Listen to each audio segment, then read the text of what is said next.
First things first, did you take the quiz? Are you a good listener? Then we're going to walk through some barriers that you and I and everyone faces when they're speaking in front of other people. And last but not least, we're going to talk about professional public speaking, formally and informally, 5 key elements that you need to know to be a great public speaker.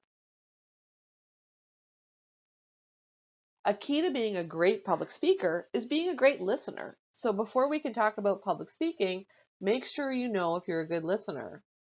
Did you take the quiz? What were your results?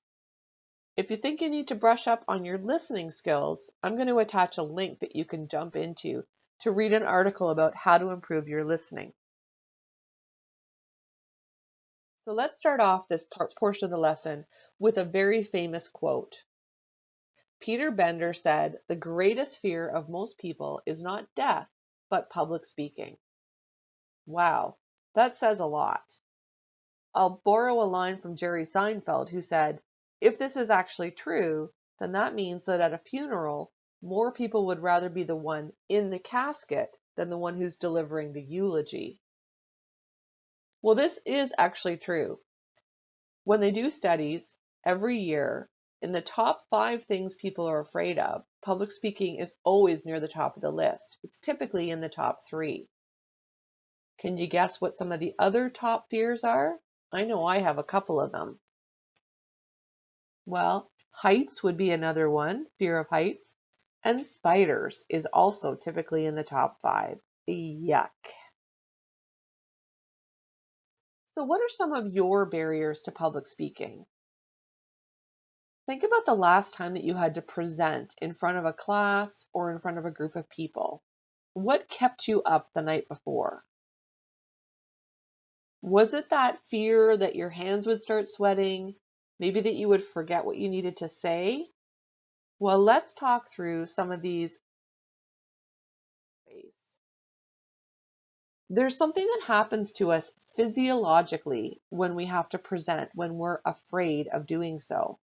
And this is whether we're speaking to one person or to 1,000 people. Physiologically, we have things that happen like a shaking hands and maybe even a shaking knee or legs. Sweaty hands is very common. Our heart races, we might feel like we're having a heart attack. We get a dry mouth.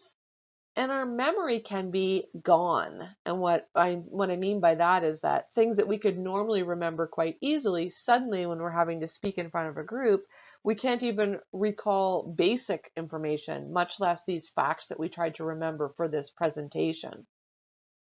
This is all the fight or flight reaction, which is a physiological reaction that our body is going through. When we are in fear, these things happen.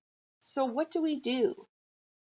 Well, I had a great mentor, hint, hint, in the past, who told me that the best way to actually work through this is to break that fight or flight reaction that our body is happening to. So how do we do that? Well, believe it or not, by taking some deep breaths. Now, not just normal deep breaths, shallow deep breaths, but actually really deep breaths, where you're breathing in through your nose for 5 or 6 seconds, holding it for 2, and then breathing out through your mouth, pushing that air out for 4 or 5 seconds. So you're really pushing it all out. Doing that 2 or 3 times, believe it or not, tricks our body and breaks us out of this physiological response. It's like our body now says, oh, wait a second, you must not be running from a wild boar that's chasing you because you're taking deep breaths. So I don't need to do all these other things. I don't need to have the sweat glands in your hands go. I don't need to make your mouth really dry or shaking hands or legs. So it's like tricking our body to get rid of those nerves. And it works. Trust me. I've done many, many speeches where even after years of speaking publicly, I, just like you, can get really nervous. And I use this to break myself out of that fight or flight reaction every time, even just for a few minutes before I go on, and it works every time. So don't be nervous. These are things that happen. So this is the way you break out of them. I hope that tip helps. I challenge you to try it and let me know if it works for you. I guarantee it will. So who is a great public speaker? When I ask this question, I get a varied response. Who do you imagine as a great public speaker when I ask you that question? Is it someone like former President Barack Obama? I think he was an amazing speaker and still is. What about Oprah Winfrey? She's a great public speaker. But it doesn't have to be someone famous. There are lots of not so famous people who are great public speakers. Well, it's something about them that makes them great. And I'm going to share what it is that makes them great in terms of public speaking, because they all have something in common, and it has a lot to do with how they organize their message for you to hear. They focus on 5 key areas, and this is the secret of what makes them great public speakers. The first thing is they know their purpose. So I want you to, the next time you have to speak, formally or informally, know your purpose. Now you might be thinking, this sounds like common sense. And it kind of is, but we can get lost sometimes when we're organizing our thoughts and we don't necessarily know what our purpose is. So we have to really think and focus on, why are we communicating? What do we want the person or the audience to know? For instance, are we just trying to inform them of some facts, or are we trying to persuade them into something? And because of that, we have to know what our tone should be. What is the occasion? Our tone is obviously very different at a funeral than it is at a wedding. But knowing our purpose is really the essence of starting the building blocks of making you a great public speaker. So you're always keeping in mind, why am I communicating? It also helps with your confidence too. The second thing is, know your audience. Now, I don't mean that you know them all personally. That's not possible. But what I mean is, what do they already know? Don't assume that your audience doesn't know anything about your topic, because in this day and age, they know something about it. So what do they already know? And then how can you connect with them or appeal to them? So if you know that they already have some foundational knowledge about your topic, what are some facts that you can share? Is there some humor you could infuse or a personal experience? Do you think they would like to see a demonstration, or perhaps would they be interested in a case study? So have some sense of what they already know and what do they want to know? What's in it for them? Because really, when any of us is sitting there about to listen to someone speak publicly, we're really thinking, what's in it for me? So tell them what's in it for them and connect with them. The third thing is, know your environment. Great public speakers know when they're standing in a room what that space in the room is going to look like. So they know how much they need to project their voice, for instance. They also know, are there going to be things like AV equipment, a microphone, or lighting? And what possible distractions might they face? This is the same whether you're presenting face to face or you're presenting online to somebody. So if I'm in a Zoom call and I've got to present some material, I know my space in my own room. I know what type of distractions I might face in my own house. I also know what distractions you might be facing as the audience listening to me. And I also make sure that I test out all my equipment so that I know my environment. Again, this helps a lot with my nerves and helps me become a more confident and better public speaker when I'm going to present something. Number 4 is about content. What I mean here by content is, what do you need to do to make sure that they get your main points? So how much time do you have? A big mistake people make is they have way too much content for the amount of time that they have. If you think about a slideshow, for instance, a presentation, we usually say that we have at least a minute a slide. So how many points do you have? How many slides do you have? If you have 30 minutes and 45 slides, you have way too much material. So you have to think about as well when it comes to content, are you good at thinking on your feet, or should you have some notes in front of you?